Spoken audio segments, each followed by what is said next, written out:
الشيطان الرجيم بسم الله الرحمن الرحيم واعتصموا بالله هو مولاكم فنعم المولى ونعم النصير وقال أيضا ومن أحسن قولا ممن دعا إلى الله وعمل صالحا وقال إنني من المسلمين আলহামদুলিল্লাহ আল্লাহ পাকের দরবারে শুকরিয়া যে আমরা সেই সকাল 10টা থেকে এই পর্যন্ত ধৈর্য সহকারে বসে এই সম্মেলনের বিভিন্ন বক্তাদের আলোচনা আমরা শুনে আসছি।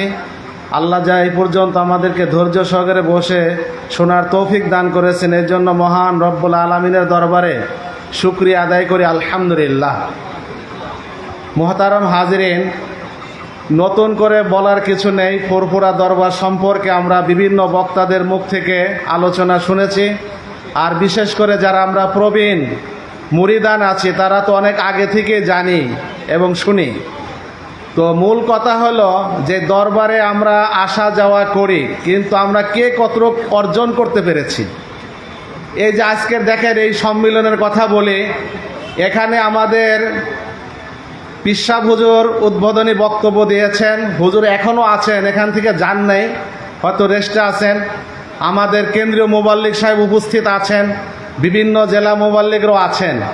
কিন্তু দরবারের বৈশিষ্ট্য পীর মুরিদির মানে হলো নির্দেশ মান্য করা, এক হুকুম ছাড়া এক কদমও না লড়াচড়া করা। কিন্তু দুঃখের বিষয় এই যে আজকে আমরা সম্মিলনে আসলাম, আমার পিসাব হুজুর কি আমাদেরকে এজাজত দিয়েছেন বা কেন্দ্রীয় মুবাল্লিগ সাহেবকে আমাদেরকে এজাজত দিয়েছেন এখান থেকে যাওয়ার জন্য? দেন নাই।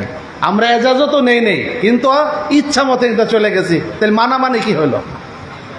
তাহলে মানামানিটাই হচ্ছে সবচেয়ে বড় জিনিস। আমরা যতক্ষণ পর্যন্ত মানতে না পারবো ততক্ষণ পর্যন্ত আমরা সঠিক রাস্তায় সঠিক হেদায়েতের উপরে আমরা চলতে পারবো না। এই জন্য মানতে হবে।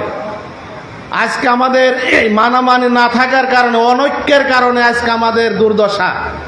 আজকে আমরা পরিবারে আমাদের ঐক্য নাই, আমাদের সমাজে ঐক্য নাই, দেশে ঐক্য নাই। দেশে তো দূরের কথা, আমরা ফুরফুরার মুরিদান যারা আছি আমাদের নিজেদের ঐক্য তো অনেক জায়গায় ঐক্য নেই। তাইলে ঐক্য গঠন করতে হবে, ঐক্য থাকতে হবে, ভাই ভাই মিল থাকতে হবে। ইমানি ভাই, দ্বীনি ভাই, এটা অন্য কোনো ভাই না। ইমানের মোহাব্বতে মিল মোহাব্বত আমাদের এইটা দেখাইতে হবে। আজকে যদি আমরা ঐক্য না থাকতে পারি তাহলে আমরা কোনো কাজই আমাদের দ্বারা সফলতা আসা অসম্ভব। যেখানে ঐক্য আছে সেখানে আল্লাহর রহমত আসে। ইয়াদুল্লাহি আলাল জামাত, জামাতের উপরে, ঐক্যের উপরেই আল্লাহর রহমত নাজিল হয়, বলি সুবহানাল্লাহ। কিন্তু সেই ঐক্য কি আমরা থাকতে পারছি?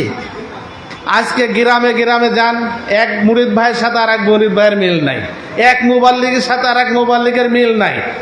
এই যদি হয় তাহলে আমরা কিভাবে আগাবো কন?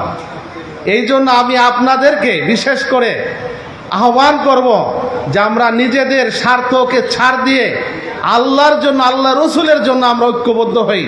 এবং এই যে ফুরফুরার হুজুরা দেখেন, মুজাদ্দেদ জামান থেকে শুরু করে আব্দুল হাই সিদ্দিকী রহমতুল্লাহ আলাই, ওনারা কিন্তু অনেক মানুষ ছিলেন না, ওনারা একা কাজ করেছেন। সেই ভারতবর্ষ থেকে শুরু করে এই বাংলাদেশ, আসাম টাসাম সব জায়গায় তখনকার যুগে এত যোগাযোগ ব্যবস্থা ভালো ছিল না, রাস্তাঘাট ছিল না। তারা দুর্গম এলাকায় চলে গেছেন। তারা কিন্তু নিজেকে ভাইরাল করার জন্য করেননি, আল্লাহকে খুশি করার জন্য, আল্লাহকে রাজি করার জন্য তারা কাজ করেছেন। আল্লাহ এটাকে কবুল করে নিয়েছেন, বলে সুবহানাল্লাহ।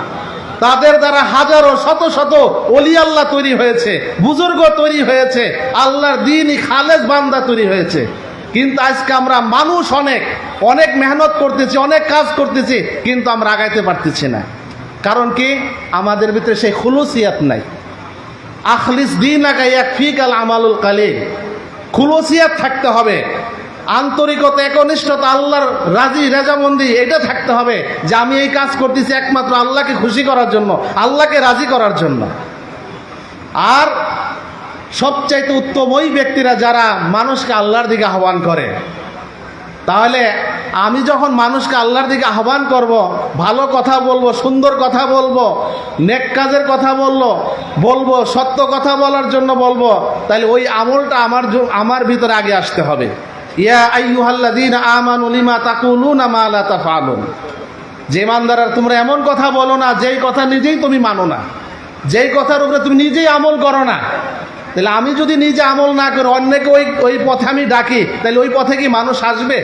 মানুষের চোখ তো অন্ধ না, মানুষ তো দেখে সব কিছু, নাকি বলেন?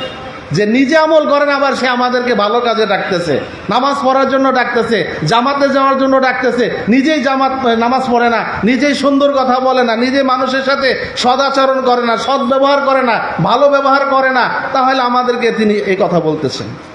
এই জন্য মোহতারম হাজরিন, আপনি অল্প আমল করেন কিন্তু আমলটা যেন খাঁটি হয়, একমাত্র আল্লাহকে খুশি করার জন্য হয়, একমাত্র আল্লাহকে রেজামন্দি যেন উদ্দেশ্য থাকে, তাহলে এই আমলের দ্বারা আমরা লাভবান হতে পারবো। আর কবুলিয়ত হয়েছে সবচেয়ে বড় জিনিস। আমি অনেক আমল করি কিন্তু আল্লাহর কাছে কবুলিয়ত নেই, কোনো লাভ নেই। আর অল্প আমল করে যদি আল্লাহর কবুলিয়ত পাওয়া যায়, ওইটা আমাদের নাজাতের জন্য যথেষ্ট হয়ে যাবে। তো সম্মানিত উপস্থিতি, আমি আর সময় বাড়াবো না, কারণ আপনারা দীর্ঘ সময় ধরে বসে ধৈর্য সহকারে বসে আছেন, অনেকের হয়তো মাজা লেগে গেছে, মুরব্বীরা আছেন। তো আগেই ঘোষণা হয়েছে, আমাদের মোবাল্লিক সাহেব, কেন্দ্রীয় মোবাল্লিক সাহেব ঘোষণাও দিয়েছেন যে এই আসরের পরে মাহফিলের কার্যক্রম শুরু হবে। আমাদের পিসা ভোজন বাদ মাগরিব থেকে আলোচনা করবেন, আপনারা মাহফিল শেষ করে ইনশাল্লাহ যাবেন। যদি কষ্ট হয়, হুজুরের কথাগুলো আপনারা শুনে যাবেন। আপনারা নিয়ত করেন যে আমরাই যে এত আলোচনা জুমার দিনে খতিব সারা আলোচনা করে বিভিন্ন ধর্মীয় মাহফিলে যাই, আমাদের পরিবর্তনটা করি। আমরা চেষ্টা করব প্রত্যেক, বেশি না, প্রত্যেক সপ্তাহে 3 থেকে 4টা কথা আমি শিখব, 3 থেকে 4টা কথা আমি ধরে রাখবো। যদি মাসে এরকম করতে পারি, 4টা জুমার মধ্যে দেখা যাবে 16টা কথা হয়ে যাবে। এইরকম বছরে দেখা যাবে যে এতগুলো কথা যদি আমরা মনে রাখতে পারি, আমল করতে পারি, তাহলে নিজেই আমি একজন আলেম হয়ে যাব। তো যাই হোক, আল্লাহ পাক রব্বুল আলামিন আমাদের সকলকে ঐক্যবদ্ধ হয়ে ইসলামের খেদমত মেহনত করার আল্লাহ পাক যেন আমাদের সকলকে তৌফিক দান করেন। সকল বলে আল্লাহুম্মা আমিন। এই বলে আমার কথা শেষ করছি। আসসালামু আলাইকুম ওয়া রাহমাতুল্লাহি ওয়া বারাকাতুহু।